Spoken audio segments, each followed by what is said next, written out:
Toshakhana case में इमरान खान के सजा के खिलाफ अपील दायर। चेयरमैन पीटीआई के तोशाखाना केस में सजा के खिलाफ अपील ख्वाजा हारिस और बैरिस्टर गौहर ने इस्लामाबाद हाई कोर्ट में दायर की।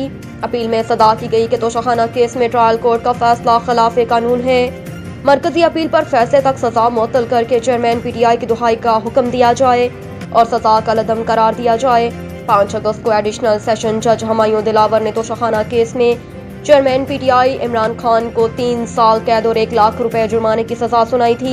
अदालत की जानिब से सजा सुनाए जाने के बाद पुलिस ने इमरान खान को लाहौर में उनकी रिहाइशगाह से गिरफ्तार करके अटक जेल मुंतकिल किया था। गुज़श्ता रोज अटक जेल में कैद पाकिस्तान तहरीक इंसाफ के चेयरमैन इमरान खान से उनके वकील नईम हैदर की मुलाकात कराई गई। चेयरमैन पीटीआई से मुलाकात के बाद नईम हैदर पंजोता का कहना था कि चेयरमैन पीटीआई ने बताया कि उन्हें C क्लास में रखा हुआ है। छोटा सा कमरा दिया गया है जिसमें ओपन वॉशरूम है। इमरान खान को दिए गए कमरे में दिन को मक्खियां और रात को कीड़े होते हैं। वज़ीर दाखिला राना सनाउल्लाह ने कहा कि 2023 इलेक्शन का साल नहीं। राना सनाउल्लाह ने कहा कि आइन में दर्ज है कि 2017 में जो मर्दमशुमारी हुई इस पर दूसरा इलेक्शन नहीं हो सकता। आइन में दर्ज है कि मर्दमशुमारी हो जाए तो हल्का बंदियां जरूरी हैं। निगरान हुकूमत आइनी तकाजे को पूरा करते हुए हल्का बंदी कराएगी। हल्का बंदियों में तकरीबन 120 दिन लगते हैं, इसमें कई माह वाली बात नहीं। उन्होंने कहा कि इलेक्शन मुलतवी नहीं होंगे और निगरान हुकूमत बर वक्त इलेक्शन का इनेकाद यकीनी बनाएगी। जबकि निगरान वज़ीर आज़म के लिए हफीज शेख या दीगर नामों पर डिस्कशन हो रही है। अभी कोई नाम लॉक नहीं हुआ।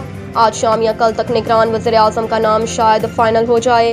वज़ीर दाखिला का कहना था कि दहशत गर्दों से मुज़ाकरात ना करने की पॉलिसी आज की नहीं, इससे पहले की है। दहशत गर्दों से मुज़ाकरात के कोई हौसला अफजा नताइज नहीं निकले। एक सूबे में अमन अमान की सूरत हाल ऐसी है कि ज्यादा तवज्जो दी जाए। वज़ीर आज़म की जानिब से आज सदर को कौमी असम्बली तहलील करने की एडवाइस भेजने का इम्कान। वज़ीर आज़म की एडवाइस मौसूल होने के एक दिन बाद सदर ममलिकत कौमी असम्बली तहलील कर सकते हैं। वज़ीर आज़म और कायद हिज़्ब इख्तिलाफ के दरमियान अब तक अबूरी वज़ीर आज़म के लिए किसी भी नाम पर इत्तफाक नहीं हो सका, लेकिन निगरान वज़ीर आज़म के लिए हफीज शेख को कई हल्कों का पसंदीदा तरीन शख्स समझा जा रहा है। वज़ीर आज़म और कायद हिज़्ब इख्तिलाफ के दरमियान किसी नाम पर इत्तफाक न होने की सूरत में मामला पार्लिमानी कमेटी को भिजवा दिया जाएगा। अगर पार्लिमानी कमेटी भी किसी नतीजे पर ना पहुंची तो मामला इलेक्शन कमीशन पर छोड़ दिया जाएगा। निगरान वज़ीर आज़म का फैसला आज रात 10 बजे तक हो जाएगा।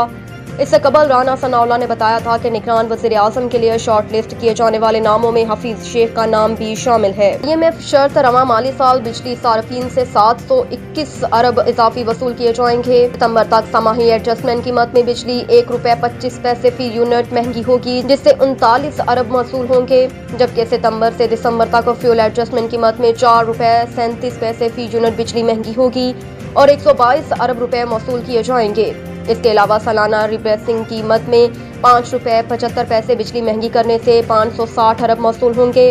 वजारत खजाना के जराये के मुताबिक रकम तवानाई शोबे की गर्दशी कर्जे में कमी लाने के लिए इस्तेमाल की जाएगी। रवा माली साल के इख्तिताम तक पावर सेक्टर का गर्दशी कर्जा 2130 अरब तक महदूद किया जाएगा, जबकि जून 2023 तक पावर सेक्टर का गर्दशी कर्जा 2700 अरब रुपए के लगभग हो चुका था। दूसरी जानिब वजारत खजाना और वजारत तवानाई का बिजली महंगी प्लान IMF को भी शेयर कर दिया गया है।